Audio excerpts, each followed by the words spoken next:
Someone knocked on the door of Yujing's house, but no one answered. The detective decided to kick the door down and began searching like a kid on a snack raid. He found new clues on the desk in Yujing's bedroom. Yujing frequently contacted the cleaner family, clearly up to no good. The trio then met at an outdoor diner. Jack and the detective shared their findings, and miraculously, all clues pointed to the cleaner family. Time waits for no one, so Jack and the detective decided to hit the road right away. They hurried to find out who cleaner was. Oddly, this huge estate had no cameras, while normal farms did. The walls were covered with animal specimens, their fur looking intact like stepping into an animal museum. Cleaner was as calm as a fox and even bit back like a true mastermind. He issued a warning to the detective, which truly bruised the detective's ego. Subtitles. Immediately, the detective began to complain in a sarcastic manner, and upon hearing this, Jack nearly laughed himself to the point of suffocation. This was truly the first time he had ever witnessed such a learned detective lose his temper.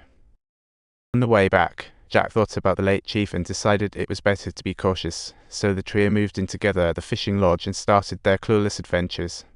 Right now, each of the three had 3 clues about the missing Hebao, the old man Yujing, and that unfortunate truck driver. Noticing the sky darkening, Jack decided to try his luck at the bar, while Xiaowai, being incredibly thoughtful, went out to buy some toiletries. Just as she stepped out of the convenience store, Xiaowai bumped into the cleaner family's playboy talk about a narrow escape for rivals. This guy was intent on stirring the pot. "You two look quite cozy. Haven't you found any missing soldiers?" The young man jumped in to ask. Xiaomai chose to ignore him. Meanwhile, in the bar, Jack was desperately hunting for clues. But just as she asked a few questions, a burly man rudely invited her out for tea, making her fume. Timing is everything as Jack grabbed the burly man's shirt, asking, "Where's Yujing?" After getting the clue he wanted, he strutted out of the bar like a proud little bird. Once in the car, Jack spotted a tail, and it was the perfect murder night.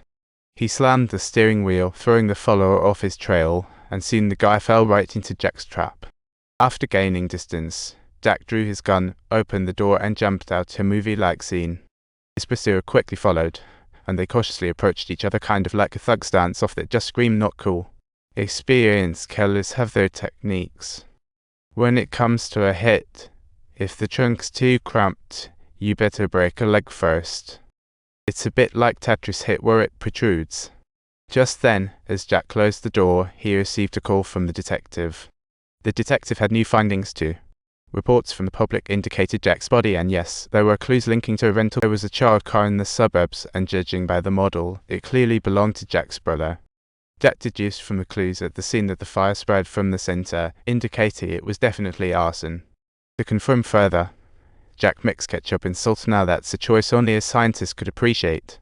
Subtitles. This mixture turned out to be a top-tier metal cleaning agent, and during the chemical reaction, the QR codes appeared instantly, while the trio tacitly split into 2 groups, pretending to disperse.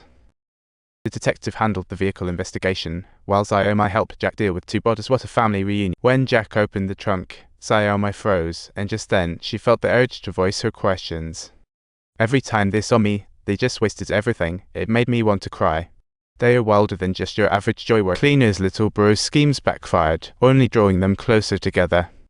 After handling the car and bodies, they checked into a hotel, where a beautiful encounter occurred under the sculpted ceiling. Jack whipped out some cash and went straight into the room, plotting behind the scenes to ensure their safety.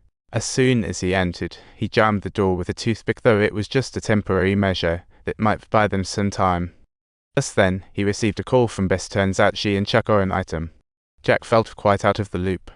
Bess had gathered lots of files on Chuck. Perhaps they could help Jack. To avoid any complications, she decided to deliver them in person. After hanging up, Jack was deep in thought, immersed in sadness. Just then, Xiaomai saw this and tried to comfort him gently.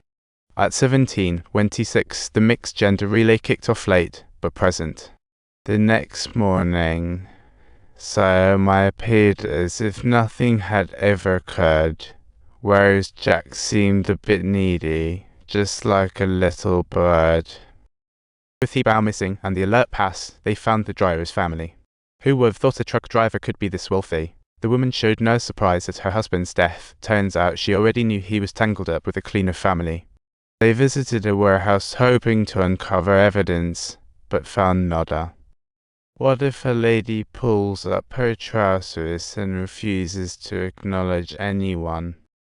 Jack, looking deeply ashamed, sat silently on the bed, lost in contemplation. Back in the car, they analysed how the truck driver had smuggled the AC to cover his tracks. As long as they got their hands on the RIP documents, the truth would be revealed. Amen. Times L, pound R, O tilde U circumflex O letter 37B O stroke O mal O stroke there E mal U cute E graph Y cute O mal U not sign E mal letter 3CA is circumflex U cute times A tilde R 3 O mal Cyrillic letter 4 AB su I cute Chinese lat.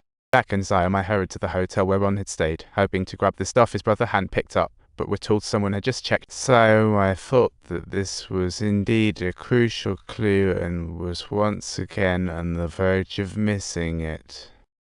However, Jack remained calm. He knew his brother Chuck would never stash anything important in his briefcase. They found Chuck's clothes in a dumpster, and Jack quickly realized that there were clues hidden in there.